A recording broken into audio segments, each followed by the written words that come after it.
What is up, guys? It's your boy Kid is coming back to you guys with the first installment for the hot topic discussions. We had already kind of done this video, but when I uploaded it through YouTube, I realized that the video was broken. There's a couple people commenting and stuff, so I went on to watch it and everything, and then I realized it was like 10 minutes in, it just broke, and I was like, man, gotta redo this topic.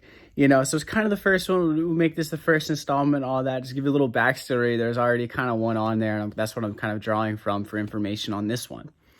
But generally speaking, how the hot topic discussions are supposed to work, all right, guys, is literally just a place for airing out just opinions, strong things. And me personally, I have a lot of strong opinions. I usually back up what I say with facts, just because that's how I work. I love objective evidence. I like knowing how things are. It's just kind of a part of me as a person. Like the prime reality questions are some of my favorite.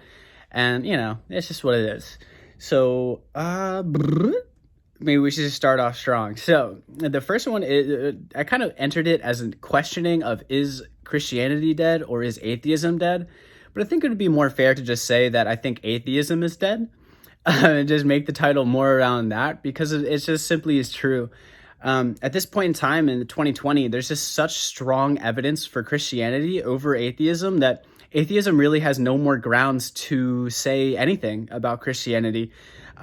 Now, really where the debate is, it's because atheism's done. Atheism's a dead worldview. Where the debate really is with agnostics. Now, the reason why it's with agnostics is because anyone that's willing to say they don't know is someone that's willing to actually go over the evidence. What we find with atheism is people that just blatantly deny evidence. It's just one of those things, like generally speaking, how the conversation goes between a Christian and an atheist, right? The Christian goes, hey, I believe that God exists because of the events in the Bible, the resurrection of Jesus, and, some other stuff, right? And then the atheist goes, well, I don't believe in God because of the events that you just listed. I don't believe they happened. So then the Christian goes, okay, well, where's your evidence? And the atheist goes, well, I just don't believe it. And that's generally what we find from atheism, is a purely subjective worldview. Even the strongest voices in atheism are purely subjective. It's all opinions. That's all it is. When Christians talk about, hey, God exists, they don't go, we just think he exists. There's layer upon layer of evidence to go over. For me as a person, there's almost no point, because the video gets super, super long. And the easiest thing to do is just hit that Google search bar. Just literally go evidence for Christianity. And the first thing you'll find is lists and lists of evidence, mostly objective. You're going to find some philosophical things, things about like morality and justifications for what's good and bad, and, all sorts of interesting things. But when it comes to atheism just goes, we just don't think it's true. And what atheism does is they point at the evidence for Christianity and they disagree with it, but they don't provide any evidence of their own. They simply don't. It's literally this game of them saying that they're right with no evidence at all. And that's typically what we find. Just say, like, one of the funniest people to listen to, and probably the best example of this, is probably Christopher Hitchens. Because Christopher Hitchens in a debate, and I think personally debates are kind of the highest echelon of opinions. When two opinions are like going at each other, you really get to see which opinion is better. You get to basically, two people are arguing, trying to prove each other wrong. You'll kind of see which side is right. And I feel like that's a good way to do it. But just me personally, I know some people don't like watching debates and all that. But, Christopher Hitchens is a really good example of it, because when you watch Christopher Hitchens, it's literally like an hour-long segment of saying how much he hates God. Like, it's literally just an hour-long segment of, I don't like this ideology. And it's literally like all he says are these just huge emotional appeals of, isn't this just so wrong? And aren't we just so right? And isn't that just so dumb? And it's literally like an hour long of him just like doing these ridiculous emotional appeals while providing no evidence. It's literally like, Christopher Hitchens, what are you doing? It's like, bro, and the interesting thing here is that the kind of like the funnier, like, just to kind of draw it back from that example, because that just makes me laugh a lot, like makes me get a little giddy, But to kind of draw it back into that, it's kind of generally speaking, that's what we find from atheism. These like just overly subjective worldview points that aren't backed by evidence. I mean, you might find some examples of objective evidence, but it's all kind of leaned objective evidence. So there's a level of objective evidence where the evidence is just evidence. Like it's just a written event. It's just someone was there and this thing happened. And then there's a level of objective evidence where the person goes, well, this is a piece of evidence that seems to align with my worldview. It seems to make sense in what I'm doing. It doesn't necessarily point exactly to what you're believing, but it just is something like a subjectively based objective evidence. I know there's a word for it, but I just say subjectively based objective evidence. I think that's a little bit easier for me. I don't know. Still the morning, you know how it is. And I don't know. The weird thing, I think, is that atheism poses itself as a worldview that constantly says we're the ones that look at objective evidence. We're the ones that, are scientific. We're the ones that know what's going on with reality. But when it comes down to it, when you really look at it like Christian debates, Christian versus atheist debates, who's the person listing evidence after evidence after evidence? That's all you have to ask, is who is the person listing evidence after evidence after evidence? And every single time, what we'll find with the atheistic worldview is that it's purely subjective. Now, the main reason for it being a purely subjective worldview, atheism itself, like strict atheism, this is not talking about agnostics, people that are willing to say they don't know. It's strictly talking about atheism. Yeah, what we find with them is that they have no evidence. There simply is none.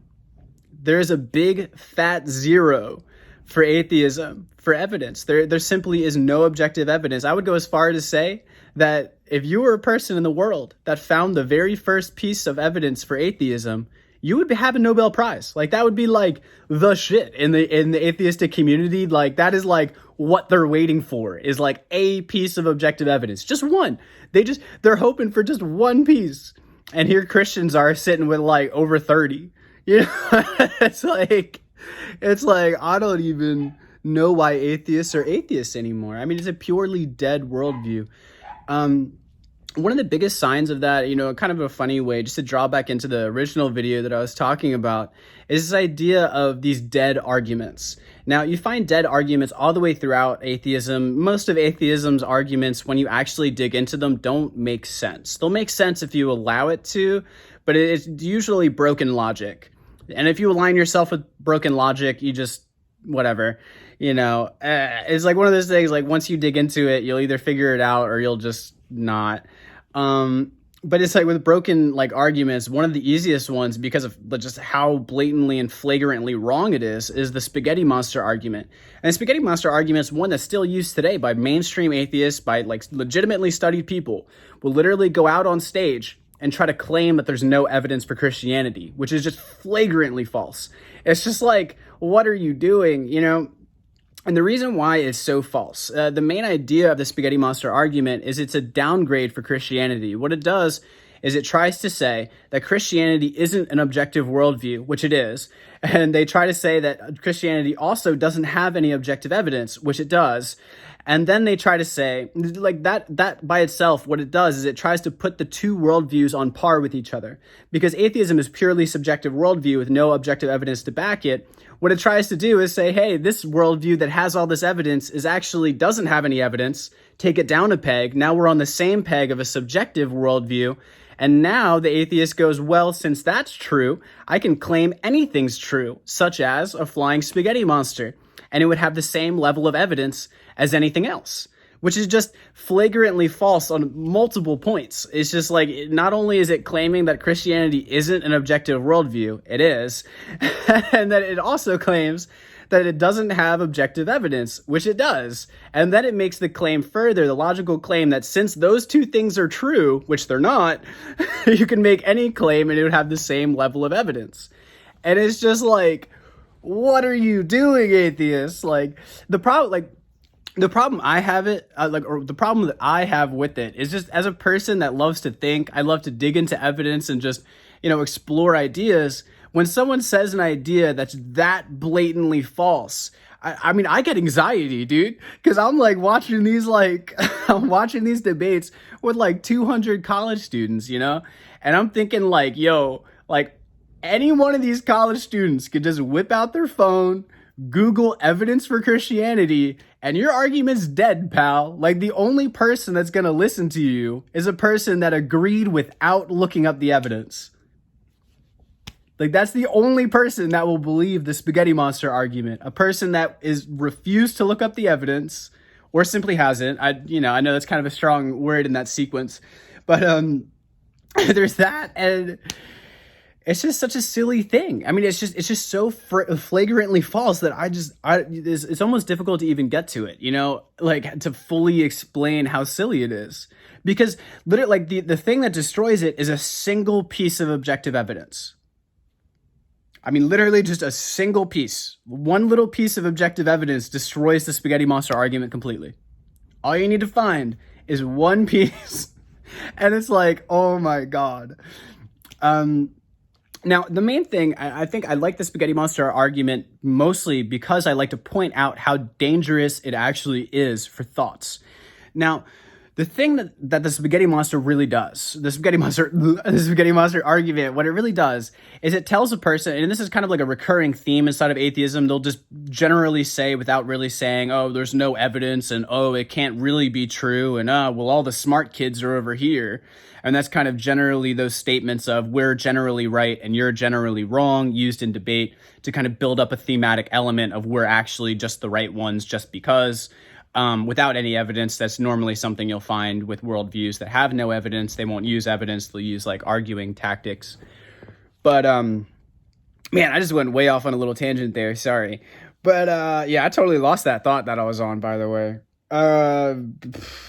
2 seconds.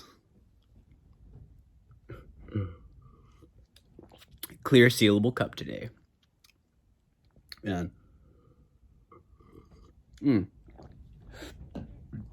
I don't even know. Oh, yeah. So the reason why it's so dangerous is because of those things. What it does is it kind of implants the idea in a person that simply believes that worldview stance to think in their heads like, hey, there actually is no evidence for Christianity. And really anyone saying that anything's true has that same level of evidence.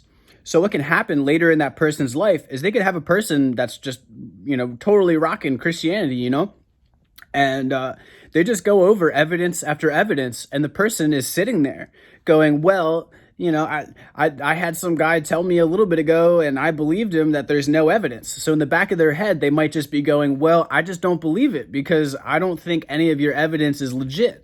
And the person could literally just be going over evidence after evidence after evidence, and the person's just sitting there not believing it. And what that really does is keeps the person from truth. And in truth in the terms of objective evidence. Because if someone's going over objective evidence, just strict facts, just going like, hey, this thing happened in history, and this person was there to see it, and blankety blank, and it was written down here. And then the person's just sitting there going, well, I just think you're wrong. I mean, that's just ridiculous. I mean, it's one thing to look at an objective piece of evidence, to like actually look at it and then go, I just don't agree with it. And there's another thing to just deny it on its face, to literally just like, to look at it and then just not even accept the information as plausible. You know what I mean? Like it causes people to deny objective evidence. It causes people to deny facts. Because like, you don't have to believe in Jesus. You don't have to believe in God.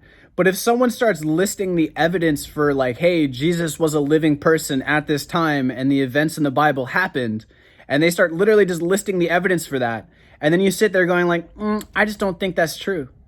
Like it's just ridiculous, and that's kind of what it does to people. And it really just borders on this thought control where it's like it denies evidence.